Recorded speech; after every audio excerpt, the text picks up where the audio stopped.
keep chipping away, and that means good defense, one and done, and then let's go and let's execute on the other end.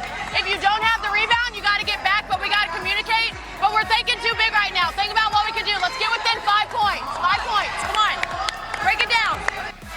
Just like keep chipping away, and that means good defense, one and done, and then let's go and let's execute on the other end. If you don't have the rebound, you got to get back, but we got to communicate. But we're thinking too big right now. Think about what we can do. Let's get within 5 points. 5 points. Come on. Break it down. 3 straight losses. A team that had spent most of the season being written off, missing its 2 best players for weeks, with no clear timeline for getting either one back. Then one night in Los Angeles, everything changed. 60 points in the paint, 27 fast break points, all 5 starters in double figures, a franchise scoring record for a home game. And it happened against a genuinely good opponent. Without the 2 players most people would have said this team needed to compete at all. This wasn't a story about one team collapsing while another watched. It was a story about depth, about a rebuilding roster proving on one specific night that connected effort and defense can carry a team even when its 2 most talented individual players are standing on the sideline in street clothes. That's the real headline sitting underneath everything else written about this game. Here's exactly how the Los Angeles Sparks put together one of their most complete performances of the season, and what it actually says about the team they're building. To understand why this particular win mattered as much as it did, you have to understand exactly where the Sparks stood heading into it. Because this wasn't a talented, fully healthy roster suddenly clicking after an ordinary bad stretch. This was a genuinely shorthanded team, missing its 2 most important players, trying to find a way to stay competitive during a stretch that had already produced 3 consecutive losses. Los Angeles entered the game against Indiana without Kelsey Plum, the team's best offensive player, and without Cameron Brink, their best defensive player. Both had been sidelined for weeks by that point, not for a single missed game here or there, but for an extended stretch that had fundamentally reshaped what the Sparks were capable of on a given night. Losing your primary offensive engine and your primary defensive anchor simultaneously for an extended period is about as difficult a roster situation as any team can face mid-season. It's not a matter of working around one absence, but reconstructing an entire offensive and defensive identity around 2 significant gaps at once. That context matters enormously for evaluating the 3-game losing streak that preceded this particular win. A team missing that much talent struggling for a stretch isn't surprising or alarming on its own. It's close to the expected outcome.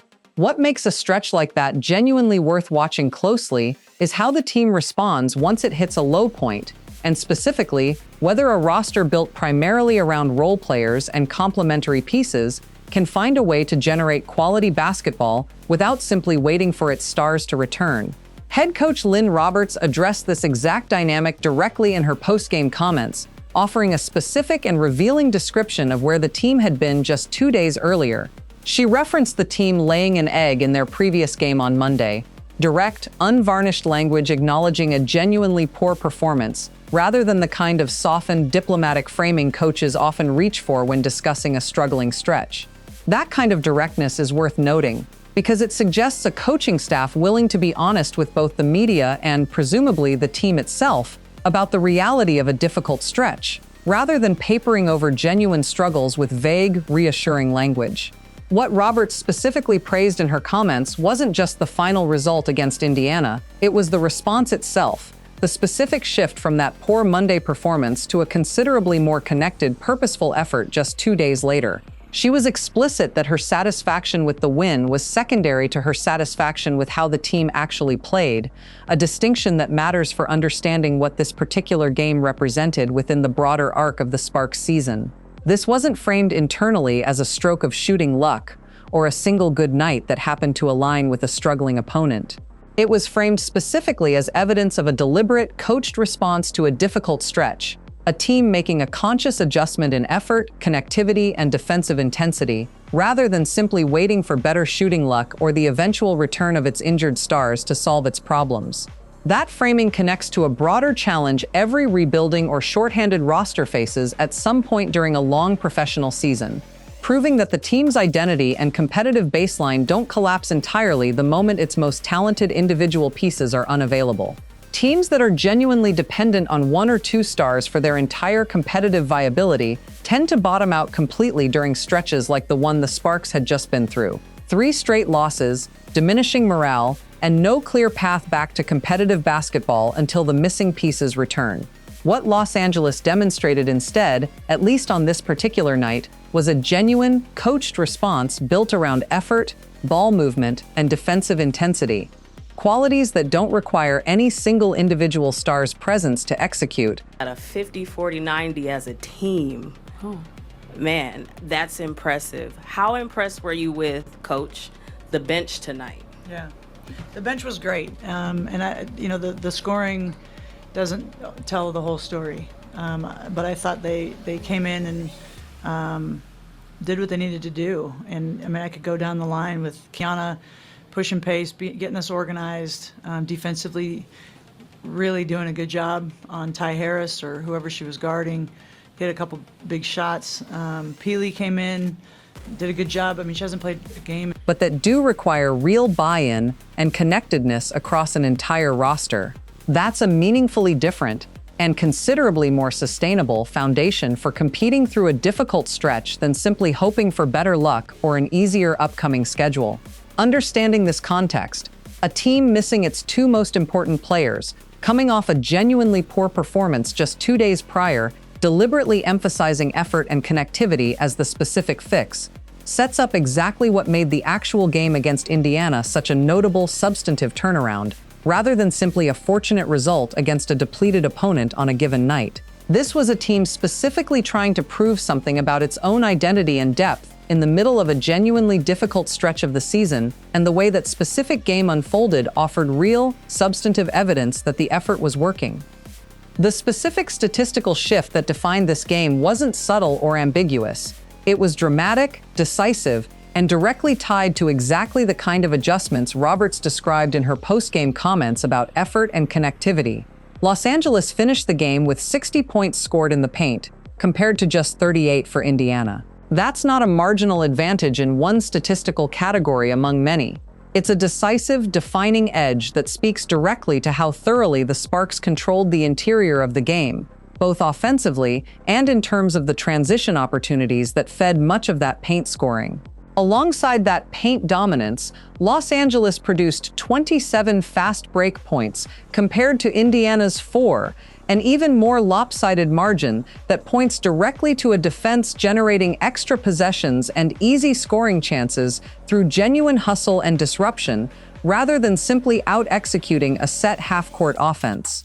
Roberts was direct in connecting these 2 statistical categories to a single underlying cause when discussing the win afterward. Her explanation centered specifically on the relationship between defensive effort and offensive ease.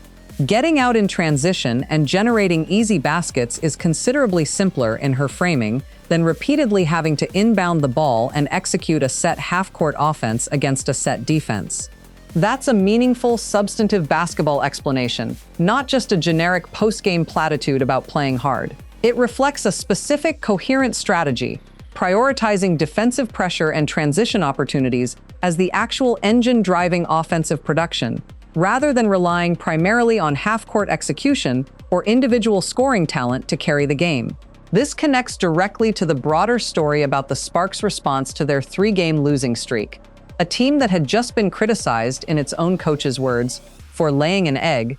Yeah, obviously I didn't have a very good shooting night last game, so I knew that I need to bounce back today, but I just was trying to be aggressive. Like they said, win or lose, we wanted to fight and compete, and so I just was making sure that I was trying to do everything that I could to show that and to be there for the team in however way that looks. And so, they were getting me great looks, and, I was trying to show it both defensively and offensively. But yeah, just like you said, just trying to be aggressive and just be me. I have so much belief from my staff and my teammates, so that just really helps me to keep going and keep being who I am. Specifically corrected course by emphasizing exactly the kind of effort-based, defensively driven basketball that doesn't require exceptional individual shot making to be effective. That's a notable, deliberate strategic emphasis, and the statistical results: 60 points in the paint, 27 fast break points, a lopsided advantage in both categories, reflect a genuine, successful execution of that specific plan, rather than simply a night where shots happen to fall at an unusually high rate. It's worth noting the game's actual competitive arc to fully appreciate how significant this turnaround really was within the specific contest itself. The Sparks actually fell behind early, trailing by 10 points at 25-15 before mounting their comeback. That detail matters because it means this wasn't a case of Los Angeles simply dominating from the opening tip and coasting to an easy win against a clearly overmatched opponent. They had to actively claw back from a genuine early deficit, which makes the subsequent defensive and transition-driven turnaround considerably more impressive. Evidence of a team making real, in-game adjustments and executing them under actual competitive pressure, rather than simply riding an early wave of momentum to an inevitable result. The eventual final margin, a 106-92 win that broke the franchise record for points scored in a home game, reflects just how thoroughly that turnaround ultimately played out once it began.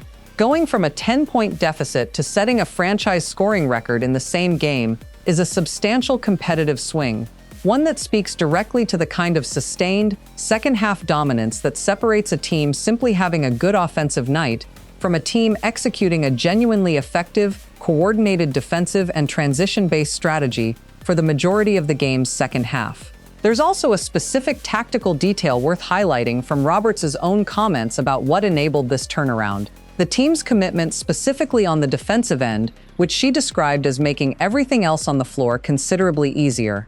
That's a coach explicitly crediting defense as the actual foundation for the offensive explosion that followed, rather than treating the two as separate, unrelated storylines. Forcing turnovers, jumping passing lanes, and pushing pace whenever the opportunity presented itself were the specific defensive behaviors Roberts pointed to as generating the transition opportunities that ultimately produced both the fast break scoring and much of the paint production overall. That kind of explicit, specific tactical explanation, rather than a vague, generic postgame reference to playing hard, offers real insight into exactly what changed between the team's poor performance just 2 days earlier and this particular, statistically dominant showing. It wasn't a mysterious, unexplainable shift in shooting luck. It was a specific, identifiable defensive emphasis that directly generated the transition opportunities and paint scoring that ultimately defined the entire game's statistical profile, executed by a roster that had just been publicly, directly criticized by its own coach for falling short of that same standard only 2 days prior. Perhaps the single most significant detail from this particular win, and the one that speaks most directly to the broader depth story this game actually represents, is this: all 5 Sparks starters scored in double figures, with 3 of them scoring over 20 points each. Nneka Ogwumike led the team with 24 points, along with 8 rebounds and 5 assists, a genuinely complete, well-rounded individual performance. But the significance of her specific contribution extends beyond just this one game's box score. According to postgame reporting, this marked her 154th career 20-point game, placing her 5th on the WNBA's all-time list for games reaching that scoring threshold. That's a remarkable statement about sustained individual excellence across a long, accomplished career, evidence that even amid a rebuilding season for her broader team, Ogwumike herself continues performing at a genuinely elite, historically significant level. Ray Burrell finished with 22 points, shooting an efficient 60% from the field. Dearica Hamby added 21 points along with 9 rebounds, 2 assists, and 4 steals. A genuinely complete stat line reflecting contributions across multiple statistical categories, not just scoring. Ariel Atkins contributed 12 points, and in the process surpassed 3,500 career points, another meaningful individual milestone reached within the broader context of this specific team win. Erica Wheeler rounded out the double-figure scorers with 12 points, adding 6 assists that reflected genuine playmaking and ball distribution alongside her own scoring. That combination, 5 different players, each reaching double figures, spanning a range from 12 points up to 24, reflects something genuinely important about how this particular win actually came together. This wasn't a game defined by one exceptional individual performance carrying an otherwise unremarkable supporting cast. It was a genuinely collective offensive effort, with meaningful, substantial contributions distributed fairly evenly across the entire starting lineup. Ogwumike's own post-game comments specifically emphasized this collective dimension of the win, pushing back against any framing that might attribute the result primarily to one or two standout individual performances. Her characterization was direct. It wasn't just one or two players playing hard, but all 5 players out on the floor, genuinely connected in their effort and execution. That's a notable specific claim from the team's most accomplished and experienced player, someone with the standing and career accomplishment to potentially frame a win like this around her own individual contribution, choosing instead to emphasize the collective nature of the performance. This pattern connects directly to broader statistical evidence from the game, beyond just the starting 5's individual point totals. The Sparks recorded 24 total assists on the night, nearly double Indiana's assist total in certain stretches of the game, according to post-game reporting on fourth-quarter shooting and assist splits specifically. That kind of high assist total reflects genuine ball movement and shared offensive responsibility, rather than a collection of individual players simply creating their own scoring opportunities independently. Ogwumike specifically credited that improved ball movement in her own comments, noting that when the team shares the basketball effectively and takes higher quality, less forced shot attempts, those shots naturally have a better chance of actually going in. A straightforward, logical connection between genuine team-oriented offensive execution and the eventual statistical result. There's real significance in this kind of balanced, distributed scoring output, specifically for a team that's been dealing with the extended absence of its 2 most talented individual players. A roster genuinely dependent on 1 or 2 exceptional individual scorers to generate offense tends to struggle significantly once those specific players are unavailable for an extended stretch. There's often no reliable alternative source of consistent offensive production to fall back on. What this particular game demonstrated instead was a roster capable of generating a genuinely dominant, record-setting offensive performance through distributed, collective contribution across 5 different starters, none of whom needed to deliver an exceptional, outlier individual performance on their own to produce the overall result. That's a meaningfully different and considerably more sustainable foundation for competing through an extended stretch without your 2 most talented players than simply hoping one remaining star can single-handedly carry the offensive burden. 5 players reaching double figures, with genuine ball movement and shared responsibility reflected in a strong team assist total, speaks directly to exactly the kind of roster depth and collective offensive identity that becomes especially valuable during a stretch when a team's most individually talented pieces are unavailable. Among the 5 double-figure scorers for Los Angeles, Rae Burrell's specific performance deserves particular attention, both for its individual statistical quality and for what it reveals about the kind of accountability and response that fed into the broader team turnaround this game represented. Burrell finished with 22 points on remarkably efficient shooting, connecting on 9 of 15 field goal attempts, good for 60% shooting from the floor. According to post-game reporting, this represented one of the best individual performances of her season, continuing a broader pattern of increasingly aggressive, productive play that had been developing over her preceding several games. What makes this particular performance especially notable is the direct context Burrell herself provided regarding what motivated it. Addressing reporters after the game, she was specific and direct about her mindset heading into the contest.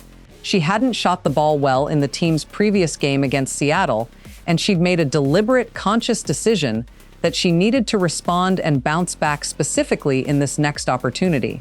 That's a meaningful piece of context, because it frames her strong performance not simply as a fortunate night where shots happened to fall, but as a direct, intentional response to a specific individual shortcoming from just days earlier.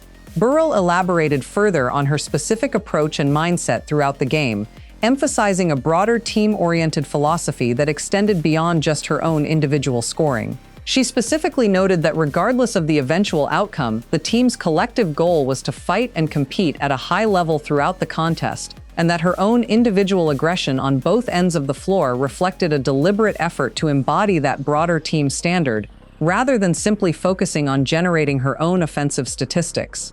She specifically credited her teammates for creating good scoring opportunities for her throughout the game and emphasized trying to demonstrate her value both offensively and defensively, rather than treating the game purely as an opportunity to compile individual scoring numbers. This kind of direct, specific individual accountability, publicly acknowledging a recent shortcoming and describing a deliberate mental and competitive response to it, connects meaningfully to the broader team-wide turnaround this particular game represented. Just as Roberts described the team's collective response to a poor performance just 2 days earlier in terms of increased connectivity and defensive commitment, Burrell's own comments reflect that same basic pattern playing out at an individual level: a specific, identified shortcoming, followed by a direct, conscious effort to correct it in the very next opportunity. That combination, individual players holding themselves specifically accountable for recent shortcomings, within a broader team context that Roberts was simultaneously describing in similar terms, suggests a genuine, coherent organizational culture forming around accountability and response, rather than simply a collection of individually talented players who happen to have a good collective night. When both a head coach and an individual player addressing separate but related recent performance issues describe remarkably similar processes of specific reflection followed by deliberate, conscious correction, that consistency across different levels of the organization is worth taking seriously as evidence of a genuine, functioning team culture, rather than coincidental alignment in post-game messaging. Burrell also specifically credited her belief in her coaching staff and her teammates as a significant factor in her ability to continue pushing through difficult stretches and maintaining her own competitive identity, regardless of how any individual game happened to go. That kind of stated trust in the broader organizational structure around her, coaching staff, teammates, the overall system Roberts has been building, reflects exactly the kind of institutional confidence that tends to matter significantly for a rebuilding team's ability to maintain competitive consistency through the inevitable ups and downs of a long professional season, particularly one further complicated by the extended absence of two significant contributors. Taken together, Burrell's specific performance and the direct context she provided about her own mindset offer a genuinely useful window into how this broader team turnaround actually took shape at the individual player level, not simply as a fortunate collective outcome, but as the sum of multiple players independently and deliberately responding to specific recent shortcomings within a team culture that appears to genuinely support and encourage exactly that kind of direct, honest self-accountability. Beyond the standout performances from the starting five, this particular win also offered genuine, meaningful evidence about the broader depth of the roster Roberts has been building throughout this season. Depth that extends specifically to players who don't typically receive significant attention, but whose contributions mattered directly to the final outcome. Alyssa Peely, a player the Sparks had signed to a player development contract, saw meaningful minutes in this particular game, contributing 4 points and 5 rebounds. According to game coverage, this represented her first minutes of the night in a game where her specific physicality and contributions were noted directly by Roberts in post-game comments as a valuable component of the team's overall effort, despite Peely not having played in an actual game for 7 months prior to this contest. That specific detail is worth sitting with directly. A player returning to actual game action after a 7-month absence, contributing meaningful minutes and a productive, if modest, statistical line during a game that ultimately became one of the team's most complete performances of the season, speaks to genuine organizational depth and preparation. It's relatively easy for a team to look competent when every rotation player is fully healthy and in rhythm. It's considerably more difficult and considerably more revealing about genuine organizational depth when a team can integrate a player returning from an extended absence and still produce a record-setting collective performance. Roberts specifically addressed the broader bench contribution in her post-game comments, moving through several individual bench players by name and highlighting their specific roles within the team's overall performance. She specifically credited one player for pushing pace and helping organize the offense, praised specific defensive contributions against Indiana's rotating ball handlers, and noted a particular player's ability to hit important shots when the team needed scoring output. She also specifically highlighted a player's ability to generate what she described as second possessions, extra offensive opportunities created through hustle and rebounding rather than initial shot making, connecting directly back to the broader emphasis on effort-driven, transition-based basketball that defined the team's overall approach that night. This kind of specific, detailed post-game crediting of multiple different bench contributors, each highlighted for a distinct specific role rather than generic praise, reflects genuine attention to and value placed on depth contributions, rather than treating bench minutes as simply a formality between starter rotations. Roberts' comments suggest a coaching staff genuinely tracking and valuing the specific, differentiated ways different depth players contribute to overall team success, beyond just raw scoring totals. There's also a specific notable mention in Roberts' comments regarding a particular veteran bench player who doesn't receive significant playing time on a consistent basis, but who Roberts specifically praised for her consistent readiness and preparation, regardless of whether she actually gets into games on any given night. Roberts was direct in acknowledging how genuinely difficult that specific role can be, showing up with full effort and preparation in practice every single day, without a reliable guarantee of playing time as a direct reward for that consistent effort. That kind of specific, direct acknowledgement of a difficult, often thankless roster role reflects a coaching approach that extends genuine value and respect throughout the entire roster, not just toward the players receiving the most minutes and attention on a given night. That broader pattern, genuine, specific credit extended across the roster, from returning from injury contributors like Pili, to established starters like Ogwumike and Burrell, to bench players who rarely see extended playing time, paints a picture of a genuinely functional, well-integrated team culture. That's particularly significant context for a team that spent much of this specific season dealing with the extended absence of its two most individually talented players. Building and maintaining that kind of genuine organizational depth and culture during a difficult, injury-affected stretch is precisely the kind of foundational work that tends to matter considerably once a team's missing stars eventually do return to full health and availability. It's worth being appropriately measured and realistic about what one genuinely excellent, record-setting individual game actually proves about a team's broader season trajectory, because a single strong performance, however statistically dominant, doesn't erase the reality of a rebuilding roster still missing its two most significant individual talents for an extended stretch. This win doesn't retroactively transform the Sparks season into something it wasn't before this particular game. Los Angeles remains a team navigating a genuinely difficult stretch without Kelsey Plum and Cameron Brink, with no clear indication from available reporting about precisely when either player might realistically return to the lineup. One dominant, well-executed performance against a Fever team that was itself missing Aaliyah Boston doesn't fundamentally change that broader competitive reality. What this game does provide, though, is genuine, substantive evidence about the actual depth and system Roberts has been building throughout her tenure as head coach. Evidence considerably more meaningful than what a single box score alone might suggest.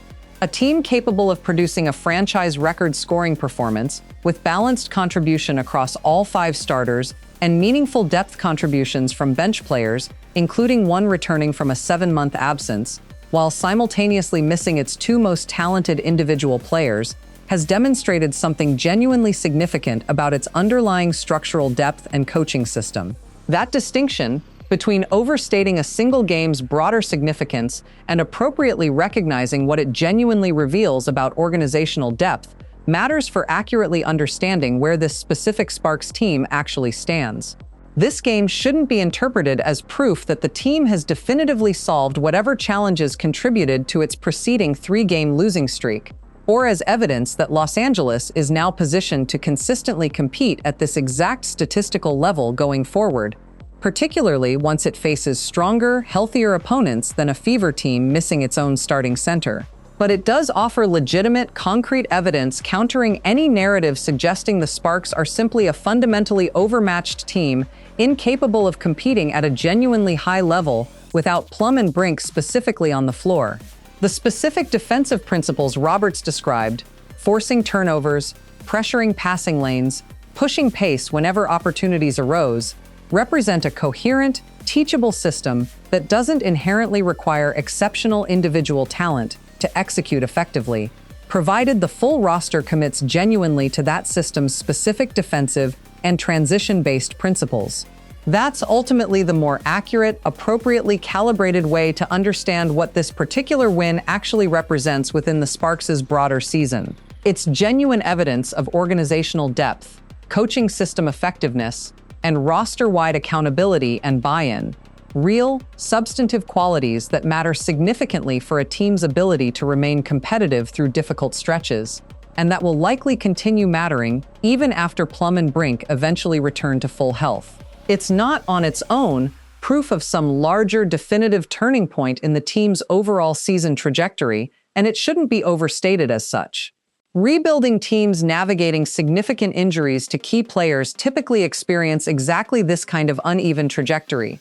Genuine struggles during difficult stretches, punctuated by individual games that reveal real underlying strength and depth, without either extreme fully defining the team's actual overall season arc. What this game specifically earned, and what it genuinely deserves credit for, is recognition as legitimate, substantive evidence of the kind of team-wide accountability, defensive commitment, and roster-wide depth that Roberts has apparently been building throughout a genuinely difficult stretch of her team's season. 5 players reaching double figures, a franchise scoring record, a specific, coherent defensive system generating real, measurable statistical results, a returning player contributing meaningfully after a 7-month absence.